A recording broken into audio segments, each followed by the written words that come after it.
আসসালামু আলাইকুম ভিউয়ার, সবাই কেমন আছেন? আশা করি যে সবাই ভালো আছেন। আলহামদুলিল্লাহ আমিও ভালো আছি। তো যেখান থেকে আমার আজকের ভিডিওটা দেখছেন সবার জন্য রইল মন থেকে দোয়া এবং ভালোবাসা।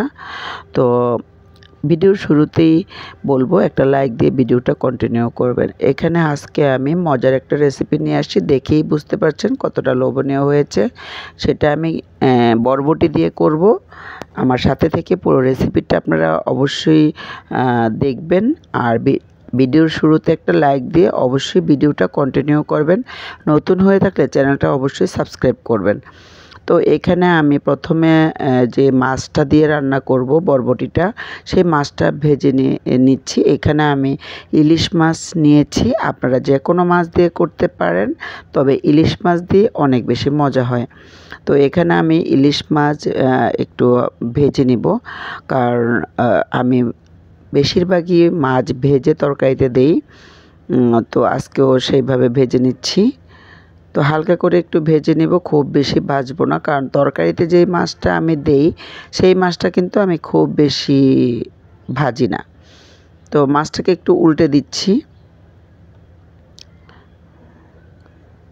উল্টে পাল্টে এরকম করে খুব সুন্দর করে ভেজে নেব। তবে খুব বেশি কড়া করে ভাজবো না। ভেজে মাছগুলোকে নামিয়ে একই কড়াইতে আমি এই তরকারিটা রান্না করব।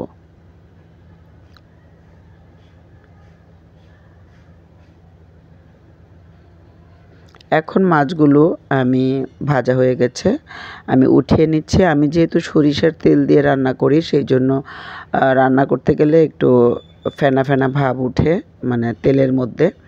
তো আপনারা যে তেল খান সেটা ব্যবহার করবেন। তো এখানে আমি দিয়েছি পেঁয়াজ কুচি তরকারিটা রান্না করার জন্য। আর এখন দিয়ে দিব দুটো কাঁচামরিচ কুচি। কাঁচামরিচটা একটু মাঝখান দিয়ে আমি কেটে দেই সব সময়, কারণ একটু ফ্লেভারটাও আসে আর একটু ঝাল ঝাল আসে। কাঁচামরিচের টেস্ট কিন্তু অনেক বেশি। তো খুব সুন্দর করে একটু পেঁয়াজটা লাল হওয়া পর্যন্ত, হালকা একটু লাল হওয়া পর্যন্ত আমি অপেক্ষা করব। পেঁয়াজটা যখন একটু লালচে হয়ে যাবে তখন আমি দিয়ে দিলাম মরিচের গুঁড়ো, হলুদ গুঁড়ো, ধনিয়ার গুঁড়ো, আর এখানে দিয়ে দিলাম রসুন পেস্ট। আমি সব কিছুতে রসুন পেস্ট খাই, আবার সব কিছুতে আদা খাই না। তো আপনারা ইচ্ছা করলে আদা বাটাটাও এখানে ব্যবহার করতে পারেন। আমি দিয়ে দিলাম স্বাদ মতো লবণ, দিয়ে সুন্দর করে মশলাটাকে কষিয়ে নেব।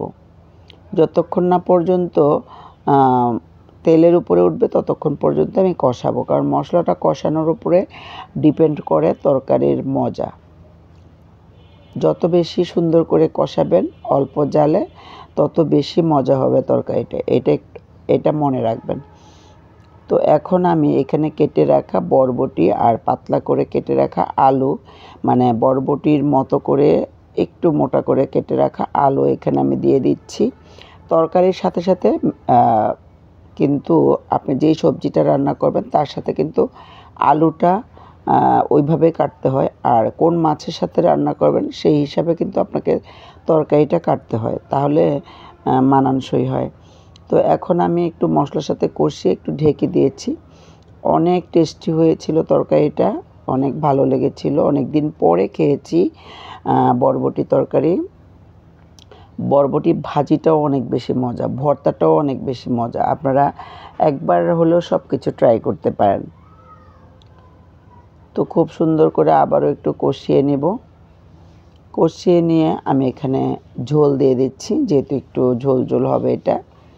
দিয়ে একটু নেড়ে চেড়ে আমি এটাকে ঢেকে দিব যতক্ষণ না পর্যন্ত ফুটে ওঠে, ততক্ষণ পর্যন্ত আমি অপেক্ষা করব। তো দেখুন ফুটে উঠেছে। এখন আমি দিয়ে দিব মাছগুলো, ভাজা মাছগুলো। আমি সব সময় এরকম ফুটে উঠলে ভাজা মাছ দিয়ে দিই, এতে করে কাঁচা পানিটা মাছের ভিতরে যায় না। যখন ফুটে ওঠে তখন সেটার মধ্যে মাছটা দিলে আর পানসে ভাবটা থাকে না। তো রান্নাটা প্রায় শেষ পর্যায়ে। তো খুব সহজভাবে আপনাদেরকে দেখানোর চেষ্টা করেছি। আশা করি আপনাদের কাছে ভালো লেগেছে। ভালো লাগে থাকলে অবশ্যই আবারও বলছি একটা লাইক দিয়ে চ্যানেলটা সাবস্ক্রাইব করে রাখবেন। তো চলে আসছি, দেখাচ্ছি আপনাদেরকে কেমন হয়েছে আমার আজকের রেসিপিটা। সবাই ভালো থাকবেন, সুস্থ থাকবেন, নিরাপদে থাকবেন। আল্লাহ হাফেজ সবাইকে। আসসালামু আলাইকুম।